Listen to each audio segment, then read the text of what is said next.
पेश है कहानी वेटर का पहला दिन। इसको लिखा है तस्वीर ने और ये कहानी प्रकाशित हुई है चकमक के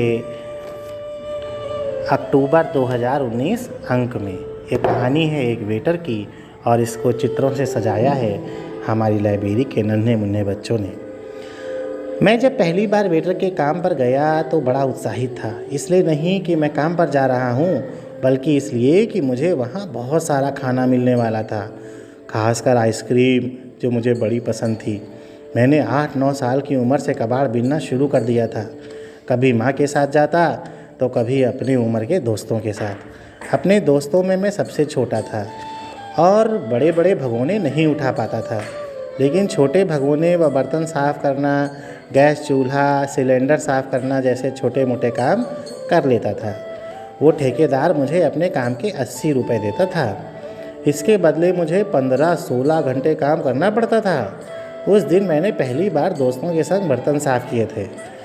मैंने देखा कि हलवाई खाना बनाने में लगे हैं, कोई पनीर बना रहा है तो कुछ महिलाएं पूरी का आटा गूँथने में लगी हैं। हर तरफ बड़े बड़े चूल्हे जल रहे थे जिनमें गुलाब जामुन, गाजर का हलवा और कई तरह की सब्जियों के भगोने चढ़े हुए थे। हम लोगों को काम करते करते दोपहर हो गई थी और ज़ोरों की भूख भी लगाई थी। मेरी बस्ती का एक बड़ा लड़का हमारे लिए आधा भगोना खिचड़ी भर कर लाया। वो बस्ती से लड़कों को काम पर ले जाने की ठेकेदारी करता था। वो खिचड़ी भी क्या खिचड़ी थी, गर्मा गर्म, थोड़ी देर पहले ही बनी थी, बड़ी स्वादिष्ट और चरखी तीखी। मैंने तो मज़े में एक प्लेट भर ली। गर्म होने के कारण हम सब खिचड़ी धीरे धीरे खा रहे थे। काम सब बिखरा पड़ा था और तभी हमारा ठेकेदार आ गया। वो गाली देकर बातें कर रहा था। सांझ हो चुकी थी और खाने के स्टॉल भी लगाने थे। समझ नहीं आ रहा था कि इतनी जल्दी कैसे कर पाएंगे। जिन टेबल से स्टॉल बनने थे, गर्मी के कारण वे लोग जैसे उबल रहे थे और भारी भी थे। जिन टेबल से स्टॉल बनने थे, गर्मी के कारण वे आग जैसे उबल रहे थे और भारी भी थे। जल्दी के चक्कर में दोनों हाथों में एक एक टेबल लेकर मैदान में भागना पड़ा।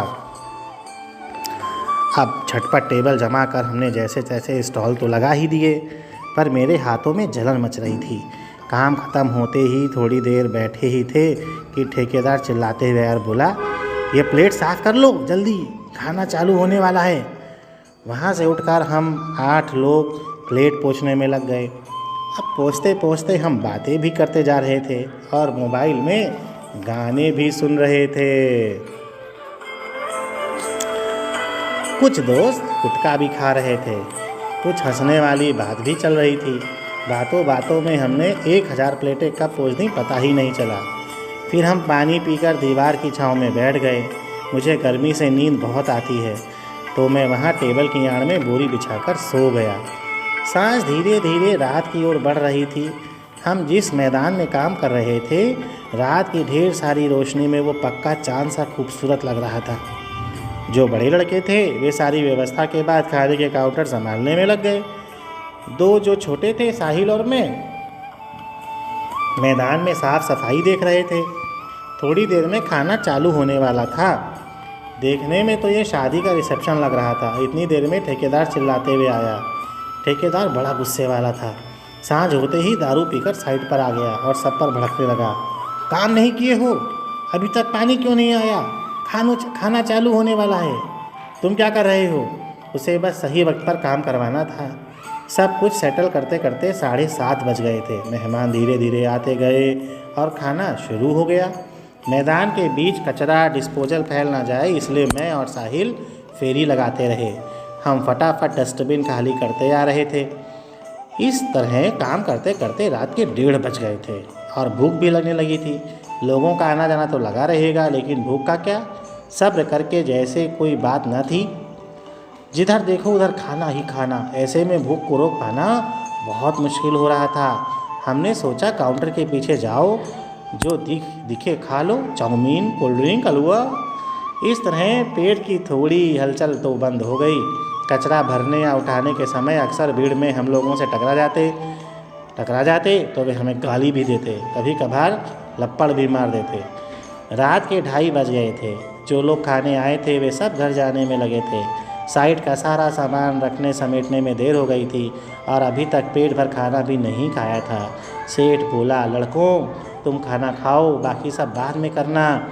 हम सब ने झटपट प्लेट लगाई और खाना खाने बैठ गए। आइसक्रीम का एक पूरा डिब्बा बचा था जो गर्मी के कारण पिघली जा रही थी। सेठ ने उसे मुझे दे दिया और बोला, सब खा ले। खाने के बाद आखिरी काम रह गया था कि इतने बचे हुए खाने का क्या करें। हम बचे हुए खाने को घर ले गए। उस दिन हम सुबह 4 बजे घर पहुँचे। तो आपको ये कहानी सुना रहे हैं जयशेखर और ये कहानी थी वेटर का पहला दिन। धन्यवाद।